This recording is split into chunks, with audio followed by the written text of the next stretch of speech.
नमस्कार, good evening. हामीसँग हुनुहुन्छ लोसपा लोकतान्त्रिक समाजवादी पार्टीका अध्यक्ष महंत ठाकुर. उहाँसँग समसामयिक विषयमा हामी जानकारी लिनेछौँ. सर नमस्कार. नमस्कार.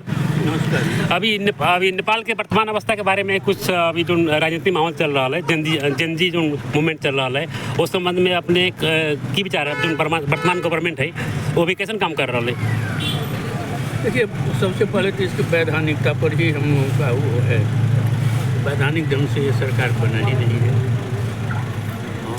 इसलिए अवैधानिक सरकार के द्वारा किया गया या बनाया गया कोई भी काम जो है वो अवैधानिक है. लेकिन जो परिस्थिति से लोग मान लिया है, इसको मान भर लिया है.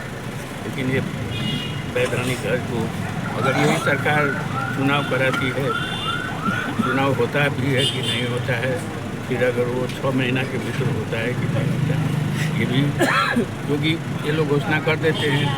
जैसे आपको अब ये दूसरा उदाहरण देता हूँ. निर्वाचन आयोग जो है लोग दल को बुलाया जी, लेकिन वो कार्यक्रम तो पहले ही घोषित कर दिया. तो आपको क्या लगता है सर, चुनाव अगर दो शब्द में बोला जाए, यस या नो में, चुनाव सीमित समय में जो निर्धारित समय है उसमें चुनाव होगा कि नहीं? वो मैं कैसे कर सकता हूँ? आपका राजनीतिक अनुभव के हिसाब से? ये राजनीतिक अनुभव देखिए, कहे ना कि समय अब 5 महीना रह गया है. इसमें बहुत सारा सामान जो है बाहर से मंगाना पड़ता है. जी जी. यहाँ तक कि बक्सा भी मंगाना पड़ता है, कलम मसीह सब मंगाना पड़ता है. तो वो सब समय पर आएगा कि नहीं? फिर कर्मचारी सबको जगह जगह जो है सो वो है, हर जगह जो है लोग भयभीत हैं.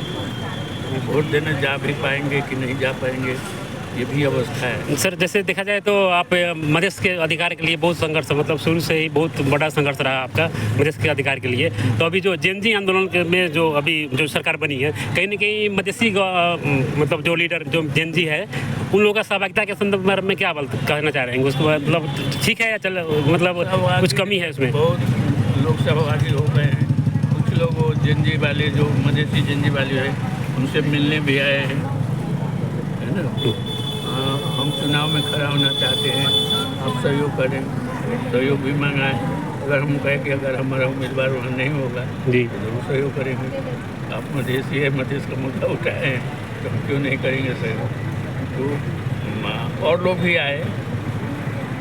तो जैसे देखा जाए, जैसे आप लोसपा के एकदम प्रभावशाली नेता है और फिलहाल हमारे क्षेत्र का इस रौदहट क्षेत्र में एक का सांसद अनिल कुमार झा पार्टी से छोड़ के चले गए हैं, पहले का पतवाना पार्टी में. तो उनके संबंध में आपको क्या विचार है? विचार क्या, वो छोड़ के चले गए.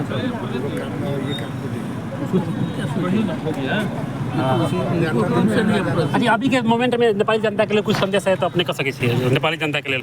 नेपाली जनता के लिए संदेश है कि जो संयम से रहें. संयम की ज़रूरत है. लोग डरे हुए हैं सभी जो है प्रशासन से भी. जेनजी कौन है लेट हो रहा है ये जो है लोग नहीं कर पा रहे हैं. एक्चुअली जो जेनजी है वो लोग तो कई बार कह चुका है कि हम लोग जो हैं ये तोड़ फोड़ में नहीं है. अच्छा. लेकिन लोगों को विश्वास नहीं हो रहा है. लेकिन उसी आंदोलनकारी ही तो जो है वो आंदोलनकारी था उसको कहेंगे ना.